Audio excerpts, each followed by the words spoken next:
माँ की ममता एक भावुक कहानी। एक छोटे से कस्बे में समीर नाम का एक लड़का रहता था। बचपन में ही पिता की मृत्यु हो जाने के कारण परिवार की आर्थिक स्थिति बड़ी दयनीय थी। समीर की माँ कुछ पढ़ी लिखी जरूर थी, लेकिन उतनी पढ़ी पढ़ाई से नौकरी कहाँ मिलने वाली थी। सो घर घर बर्तन मांज कर और मजदूरी कर कर काम करके किसी तरह अपने बच्चे को पढ़ा लिखा रही थी।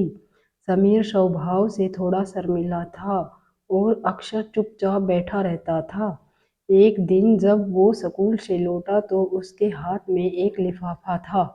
उसने माँ को लिफाफा पकड़ाते हुए कहा, माँ, मास्टर साहब ने तुम्हारे लिए ये चिट्ठी भेजी है, जरा देखो तो इसमें क्या लिखा है। माँ ने मन ही मन चिट्ठी पढ़ी और मुस्कुराकर बोली, बेटा, इसमें लिखा है कि आपका बेटा काफी होशियार है। इस स्कूल के इस स्कूल के बाकी बच्चों की तुलना में इसका दिमाग बहुत तेज है और हमारे पास इसने पढ़ाने के लिए शिक्षक नहीं है, इसलिए कल से आप इसे किसी और स्कूल में भेजो।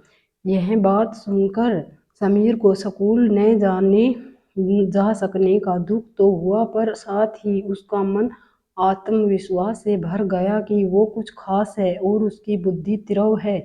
माँ ने उसका दाखिला एक अन्य स्कूल में करा दिया। समय बीतने लगा। समीर ने खूब मेहनत से पढ़ाई की। आगे चलकर उसने सिविल सर्विसेज परीक्षा भी पास की और आईएएस ऑफिसर बन गया।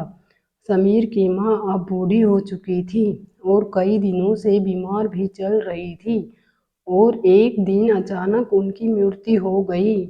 समीर के लिए यह बहुत बड़ा आघात था। वह बिलख बिलख कर रो पड़ा। उसे समझ नहीं आ रहा था कि अब अपनी माँ के बिना वो कैसे जिएगा। रोते रोते ही उसने माँ की पुरानी अलमारी खोली और हाथ में उनकी माला, चश्मा और अन्य वस्तुएं लेकर चूमने लगा। उस अलमारी में समीर के पुराने खिलौने और बचपन के कपड़े तक संभाल कर रखे हुए थे। समीर एक एक कर सारी चीजें निकालने लगा और तभी उसकी नज़र एक पुरानी चिट्ठी पर पड़ी।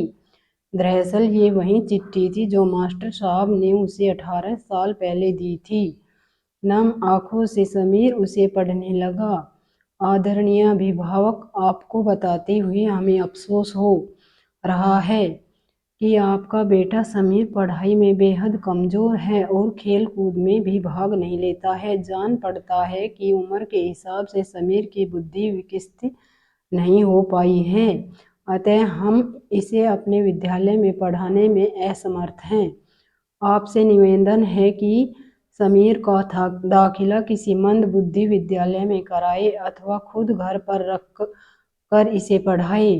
सादर प्रिंसिपल।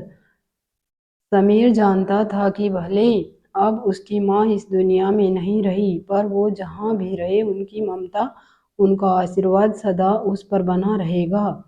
भगवान सभी जगह नहीं हो सकते, इसलिए उसने माँ बनाई। माँ से बढ़कर त्याग और तपस्या की मूरत भला और कौन हो सकता है। हम पढ़ लिख लें, बड़े होकर कुछ बन जाए, इसके लिए वो चुपचाप न जाने कितनी कुर्बानियाँ देती है।